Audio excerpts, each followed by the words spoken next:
Hola, en este proyecto simulamos la transferencia de calor en piel humana expuesta a condiciones de frío ambiental usando el software Energy 2D. En nuestro modelo representamos la piel como cuatro capas, una tras otra. Iniciamos con la epidermis, que es la capa externa y tiene 0.7 milímetros de espesor, y esa viene siendo nuestra primera barrera protectora. Después tenemos la dermis, que tiene 1.2 milímetros, y esta sí contiene vasos sanguíneos. Después el tejido subcutáneo, que es grasa y tiene 8 milímetros de espesor. Y por último tenemos el músculo, que cuenta con 20 milímetros. Para que esta simulación fuera realista, tomamos las propiedades térmicas de cada tejido de un artículo científico que encontramos en la revista Elion, y de allí obtuvimos la conductividad térmica, el calor específico y la densidad de cada capa.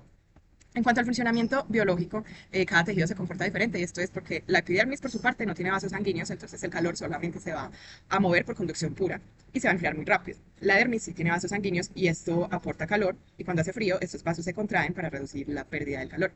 El tejido subcutáneo es principalmente grasa que no conduce bien el calor, entonces esta grasa viene siendo nuestro aislante.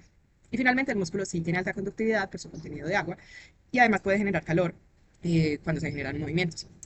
Entonces, el objetivo principal de esta simulación es analizar la transferencia de calor entre las capas de la piel, considerando la convección externa del aire y la conducción interna entre los tejidos, ya que esto nos permite comprender la distribución del calor en los tejidos biológicos y es aplicable al diseño de tratamientos térmicos, prótesis, sensores cutáneos y dispositivos de control de la temperatura corporal.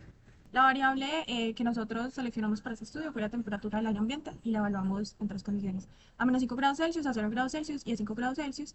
Y la piel se simula a una temperatura de 37 grados Celsius, representando pues como la condición de equilibrio térmico del cuerpo humano. Esta variable se eligió porque determina el gradiente térmico de la piel, modificando la intensidad de la convección y por tanto la tasa de enfriamiento del tejido. Desde el punto de vista fisiológico, eso es muy importante porque es una variable relevante, ya que la exposición a ambientes fríos influye directamente en la pérdida de calor corporal y en la respuesta térmica cutánea. Entonces, nosotros al variar este parámetro, que es la temperatura, se puede observar cómo cambia el transporte de calor por conducción hacia las capas más profundas. Nosotros para la selección del parámetro a modificar, consideramos como referencia las ecuaciones fundamentales que describen los fenómenos de transporte de energía, tanto por convección como por conducción, asegurando así pues como una base sólida teórica para la toma de decisiones en el análisis térmicos. Inicialmente, nosotros consideramos la ecuación de Fourier, donde básicamente establece que el flujo de calor por unidad de área es proporcional al gradiente de temperatura y a la conductividad térmica del material como tal, con el signo negativo, ya que indica que el calor fluye en la dirección de temperaturas descendientes. Esa ley es fundamental y es muy importante porque explica cómo el calor se difunde a través de los gradientes de la capa de la piel, que básicamente sería pues como nuestro modelo, siendo las propiedades térmicas específicas de cada tejido las que determinen la velocidad y la magnitud de esta difusión. Bueno, por otro lado, para la parte de la convección, nos basamos en la ley de enfriamiento de Newton, donde básicamente esa ley nos dice que el calor que sale por la superficie es proporcional al coeficiente convectivo y la diferencia de temperatura entre la piel y el aire. Si la temperatura superior es mucho más grande que la temperatura del ambiente o el aire, en este caso, la piel pierde calor, que va a ser lo que va a suceder pues, en nuestro modelo. Nosotros en la metodología implementamos un diseño bidimensional en el software conformado por cuatro bloques en contacto perfecto, que representarían las cuatro capas de la piel, donde tenemos la epidermis, la dermis, el tejido subcutáneo graso y el tejido interno, que sería el músculo. Los valores específicos para cada capa los tomamos del paper, donde tenemos el calor específico, la conductividad térmica, la densidad y también pues como el grosor. Resulta que el software tiene una limitación donde solo acepta 0.1 metros como mínimo en las longitudes. Por ende, nosotros tuvimos que hacer pues como un escalado, ya que estas capas de la piel se manejan en milímetros. Aquí en la tabla tenemos el escalado que se hizo de cómo era realmente y cómo quedó el espesor escalado. Esto, al cambiar el escalado, básicamente lo único que afecta es que los tiempos absolutos de los procesos será un poco más lento que en la vida real. A continuación, les voy a mostrar básicamente lo que se hizo en el software de cómo se planteó el modelo y la metodología.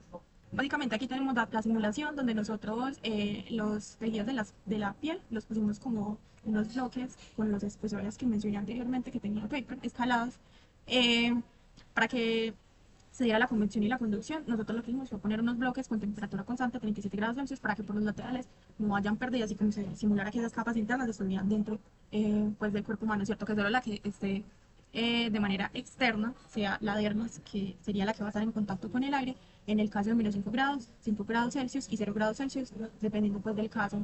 Eh, y se puede evidenciar cómo, aquí le pongo a correr, se puede evidenciar cómo empieza a tener contacto con este aire frío, se da la convección en esa primera capa y posteriormente se empieza a dar la conducción entre las capas del tejido. Aquí se pusieron en properties, en thermal, de cada capa se pusieron sus valores específicos para cada uno y se hizo con todos. Listo, ahora se van a presentar como tal los resultados que se obtuvieron al realizar la simulación. Primero se va a mostrar cómo quedó el software a una simulación de en 5 grados por un minuto. Entonces aquí se muestra como tal las temperaturas que hay y cómo se quedó el sistema. Ahora en la gráfica lo que podemos ver es cómo cambia la temperatura respecto al tiempo de la simulación. Entonces lo que se puede ver, cada línea representa una capa de la piel y lo que se puede ver es cómo la epidermis, al ser la primera capa y la más delgada, es la que más intercambia calor o pierde calor con el fluido por el medio convectivo, ¿cierto? Entonces podemos ver que baja de una temperatura de 37 grados a 34,3 al estar a menos 5 grados. Las otras dos capas, o por lo menos las otras tres, permanecen más o menos constantes. Eso se debe principalmente a su conductividad térmica, ya que esta es la que define cómo se va a cambiar el calor. Entonces ya luego en la simulación de 0 grados podemos observar lo mismo, cómo se ve el sistema, las temperaturas que tienen, y la gráfica lo que nos muestra aproximadamente lo mismo, en este caso solamente que la epidermis perdió calor de 37 a 34,7 grados, entonces en este caso fue menor porque la temperatura claramente fue mayor. Entonces ya lo se puede observar prácticamente lo mismo en la dermis y en la tejido subcutáneo, lo mismo en el músculo. El músculo probablemente en todas, lo más seguro es que en todas sea igual, principalmente porque es la capa que tiene más grosor, por ende va a ser mucho más difícil que cambie su temperatura. Y aquí prestamos la simulación a 5 grados. Mostramos el sistema de la simulación, cómo quedó, qué se muestra. Y luego también tenemos la misma gráfica y aquí lo que mostramos es simplemente lo mismo, como en este caso la epidermis bajó de 37 a 35 grados y las otras tres capas permanecieron igual por lo que se mencionó anteriormente. Listo, ahora la parte del análisis la vamos a tomar de 3 puntos. El primer punto serán las implicaciones fisiológicas.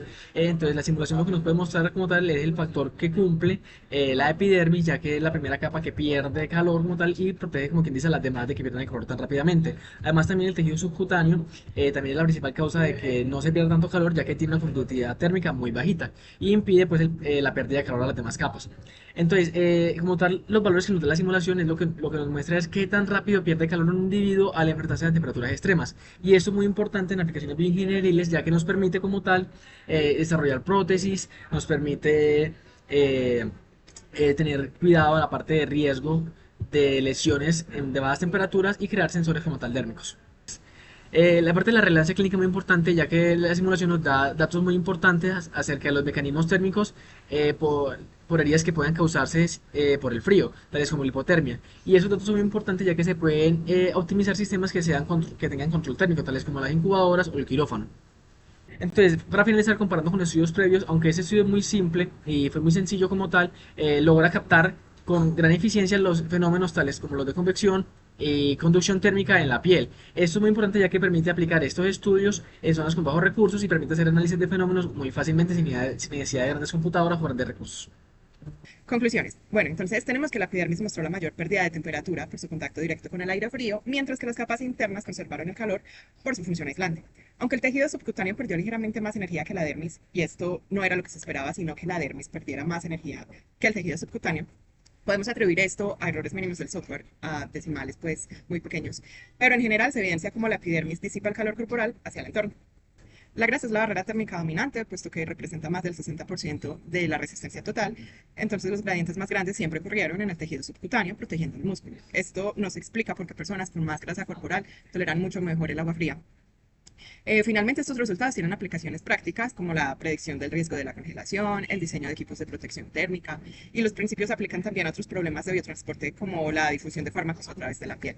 Y ya como conclusión final o general, pudimos validar que el enfriamiento progresa de la superficie al interior, que la temperatura ambiental es el factor crítico y que el tejido subcutáneo protege los tejidos profundos. El software Energy 2D demostró también ser una herramienta útil para estudiar los fenómenos de biotransporte con una relevancia clínica real. Estas son las referencias bibliográficas y ya, muchas gracias.